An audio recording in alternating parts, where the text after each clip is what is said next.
O Assis saía lá do barraco, parava ali sentado comigo de madrugada, a gente sentava para ficar conversando, você tá entendendo? Ele me contava o que rolou na festa, tá? E a festa torna-se uma coisa sensacional.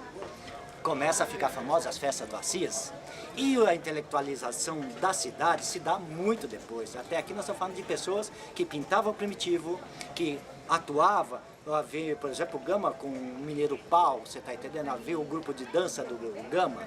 O Gama cria um grupo chamado Mineiro Pau, que era, ele pega as congadas e faz uma congada no Embu, sabe? A congada é uma festa folclórica e o Gama traz essa congada para o Embu. O grupo do Solano era teatro, o grupo do Gama era congada, folclore. Aí já era o segundo grupo musical da cidade, você está entendendo? Então, aí vem Jaldo Jonas para cá. Jaldo Jonas era um pirata, eles diziam que desceu de nave espacial. Você está entendendo? Jaldo Jonas era, nossa, a cabeça do Jaldo era nas nuvens. Ele esculpiu uma madeira de 20 metros de comprimento de um São Pedro e doou para o Papa, e o Papa não tinha como vir buscar essa porcaria aqui, era um rolo desgraçado. E essa cidade começa a tomar porte. Aí, então, havia dois grupos. Aí você conhece o começo da feira. O começo da feira é o seguinte, os artistas que aqui estavam não se misturavam com os que aqui chegavam. Os artistas que aqui estavam, que era Solano, que era Raquel, que era Assis, que era Cássio Miboi, eles expunham aqui na frente da igreja. Havia um grupo separado que era o artista embuense. E havia os que estavam chegando, que ficava aqui na praça, que ficava aqui no meio da rua. No começo não foi essa civilização toda, não foi. Pois é, como eu te falei no começo, o Embu é minha casa. E aquele pessoal que eu conheci aqui, o pessoal que quando eu vim para cá eu tinha 20 e poucos anos. E todos eles eram mais velhos do que eu e já, por assim dizer, tinham um nome na minha concepção. Não importa quem acha que eram ruins ou melhores, não importa. Eu via no Assis, no Solano, no Sakai do Embu, no Cício Teixeira, eu via neles assim uma espécie de ícones para mim. Então eu estudava o trabalho de cada um. Eu cheguei a tentar fazer escultura, aprendendo com o Assis. Até hoje eu faço terracota, aprendi com o Sakai.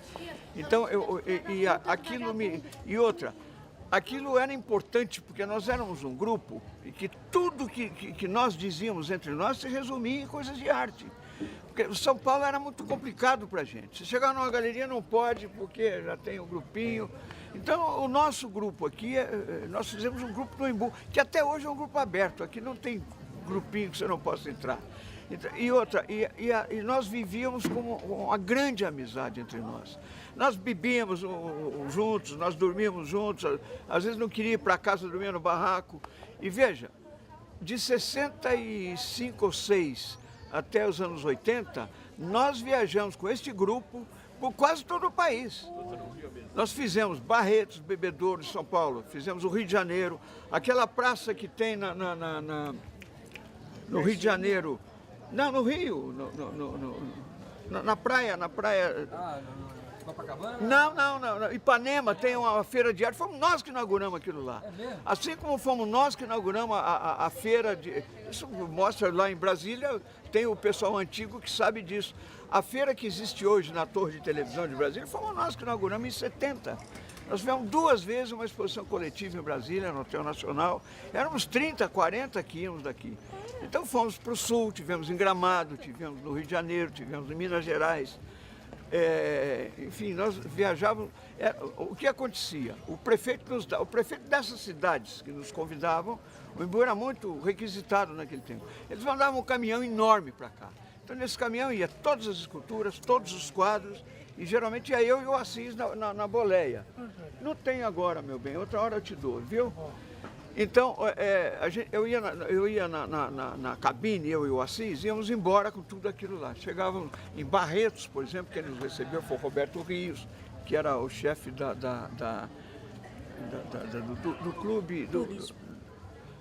Do clube de turismo de Barretos. Nós inauguramos aquela arena de Barretos que não... exatamente, não existia aquilo. Era um campo aberto. O Solano Trindade foi lá inaugurar. Sabe? Era um campo aberto. Então nós fomos para todos esses lugares. A gente ia de caminhão, sabe? Ou de ônibus fretado, Você atende para mim bem. A gente ia de ônibus fretado, e lá a gente montava nos salões, nos clubes, e até em escolas a gente montava. Então fizemos quase que todo o país. Fomos em Goiás, Goiânia, Brasília, nossa, Mato Grosso, puxa vida.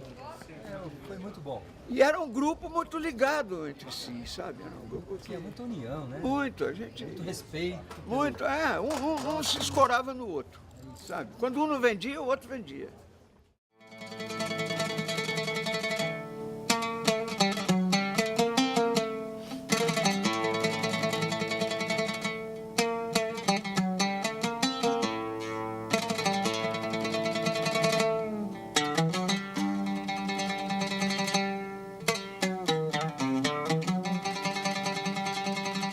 Quando nós começamos em 62, 63, no barraco, era muito maior.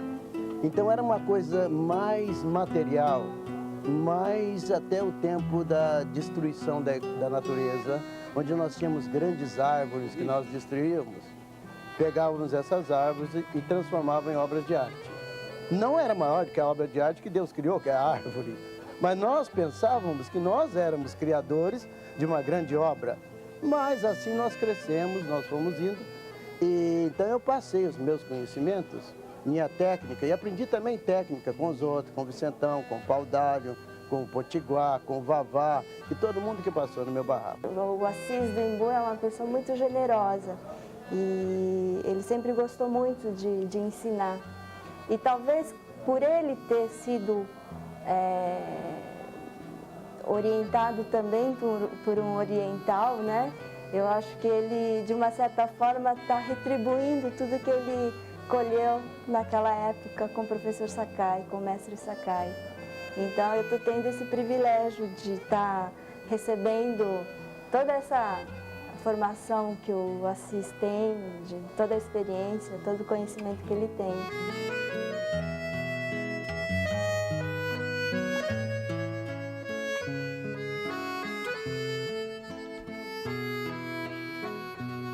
Era o Ranulfo Lira, Chico Rosa e José Roberto.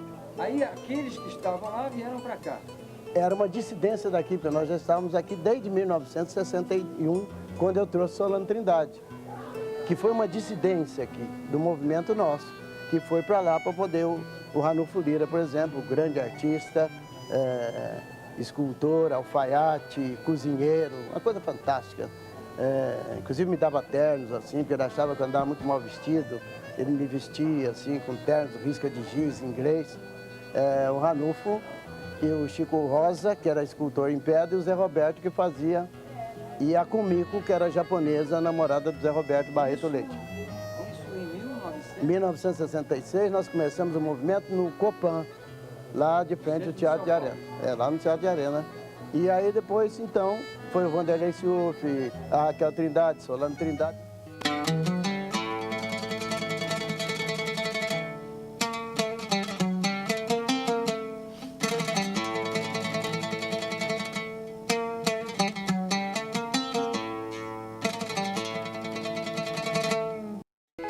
Aliás, nós tivemos grandes artistas aqui, Alciso Teixeira foi para Montmartre, Ana Moisés esteve em Montmartre, tem a Denise Zayan, que é uma artista que, inclusive, que me inspirou o poema Margarida, que também está vivendo em Montmartre, no Paris 17.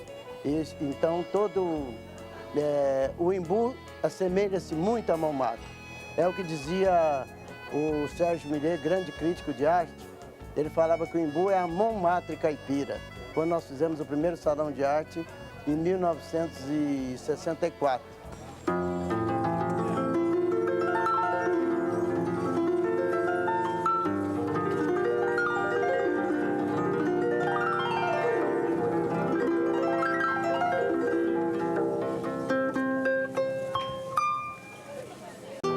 Viver aqui é como viver no paraíso, é o paraíso das artes, onde você encontra os anjos que vieram, que passaram e que foram, e os anjos que vêm. Os anjos, as anjas, porque Deus fez tudo, o namorado e a namorada, o anjo e a anja. Então, Este é o convívio nosso aqui no Embu, um convívio de harmonia, de paz, de tranquilidade e de colaboração mútua um com o outro, um ensinando para o outro. Às vezes o que pensa que sabe muito está aprendendo com o que chegou agora ainda. Então esta é a nossa coisa, porque sempre o que vem está trazendo uma mensagem e talvez nós até já tenhamos esquecido quando para cá viemos. Então esta é a vantagem de estar aqui no Embu, nessa paz, nessa tranquilidade, desde os tempos do jesuíta, do padre Berchot, de todos os jesuítas que para cá vieram, dos índios que já estavam aqui há 11 milhões de anos. Essa tranquilidade, essa paz, esta harmonia e muito próspera.